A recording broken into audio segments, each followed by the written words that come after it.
Hi, I would like to talk to you about something that's on my mind. Just thinking about what it says in Second Peter chapter chapter 2. I mean, I'm gonna read the read from verse 4. For God spared not the angels that sinned, but cast them down to hell, and delivered them into chains of darkness to be reserved unto judgment, and spared not the old world, save Noah the eighth person, a picture of righteousness, bringing in the flood upon the world of the ungodly, and turning the cities of Sodom and Gomorrah into ashes, condemned them with an overthrow, making an example unto those that after should live ungodly, and delivered just Lot, vexed with the filthy conversation of wicked. For that righteous man dwelling among them, in seeing and hearing, vex his righteous soul from day to day with their unlawful deeds. The Lord knows how to deliver the godly out of temptations, and to reserve the unjust unto the day of judgment to be punished, but chiefly them that walk after the flesh, and the lust of uncleanness, and despise government. For assumptions are they unself-willed, they are not afraid to speak evil indignities.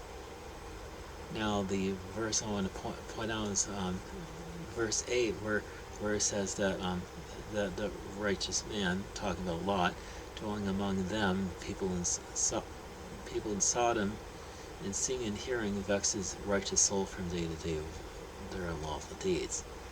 Now, what does it mean for someone's righteous soul to be tormented? I mean, I have an answer right here in verse by verse commentary that's online for um, for sec for Second Peter 2 verse 8. It says, I mean, first of all, tormented his righteous soul. I mean that. Lot looked saw him sin, was tormented by what he saw. Tormented carries the idea of mental torture or torment. He was tormented by the lawless deeds of homosexuality he observed. A tormented soul experiences mental anxiety and sorrow about what he sees. The sins of Sodom tormented his righteous born-again soul. He knew enough truth for the situation to torture his righteous soul. And from day to day, Lot's soul was tortured on a prolonged basis. The sin of Sodom and Gomorrah continually grieved and vexed Lot's soul. His soul was vexed day in and day out with their sin. Guilt was a persistent feeling in Lot's soul. Evidently, he constructed a guilt complex in his soul by seeing and hearing their lawless deeds. Lot saw and heard too much. The sin of Sodom was blatant. It was out in the open, much like in the 21st century. When a civilization does not care about the egregious sin in society, that culture begins to go down. This was the testimony of the Greek and Roman civilizations. Those civilizations decayed from within and disappeared as world powers. Will historians in years to come write about our society's erosion during our watch? Lawless indicates no regard for the law or open defiance toward law. Their deeds carry no standards. Lawlessness pertains to what is not consecrated or devoted to God, unholy, impious, and godless. Here it refers to people who do not regard God's law. The idea is not simply doing what is unlawful, but flagrant defiance of God's known will about homosexuality.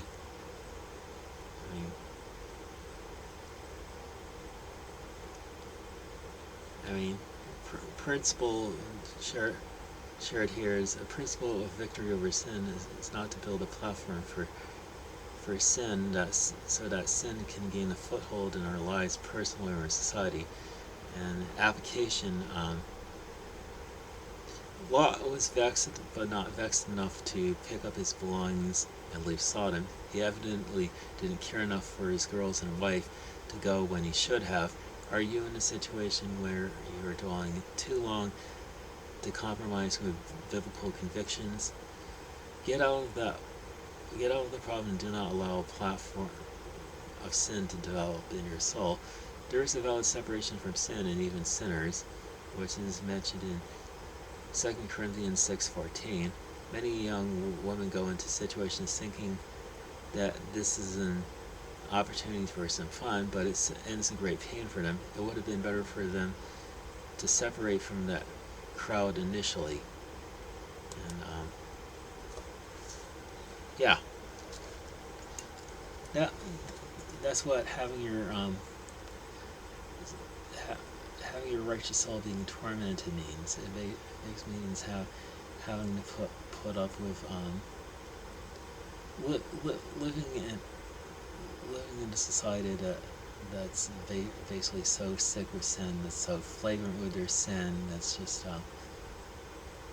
it's her like living in a hellhole.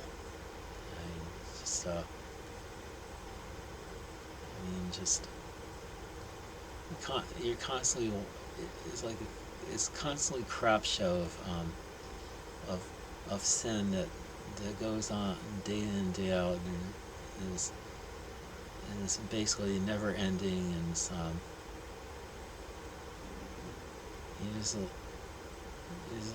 like, do you? Is there an opportunity to even escape this world? What ended up escaping Sodom when two angels came and visited his house, and the men of Sodom ended up banging on the doors and saying, "Bring those men out so we can know them." And Lot tries to protect his guests by saying, "Here, I'll let you have two of my daughters. You can have fun with them, but don't touch my guests because they're under my roof for in my protection."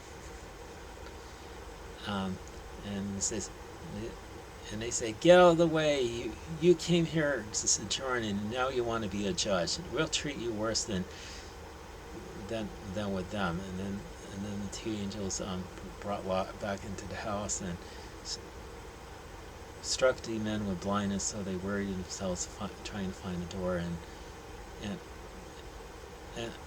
two angels end up telling Lot to get his family out of there because they're going to destroy the city, and Lot lingered because he was like, "I don't want to leave this place," and the angels and for grabbing his hand his wife and his two daughters, and drag him to the limits of the city, and they end up leaving and heading for this little town called Zoar, and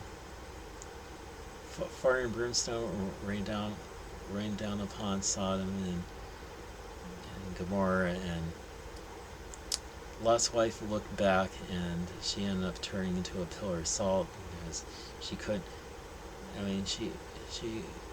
She just had to have that look at what she was leaving behind, but Lot and his daughters made it to safety, and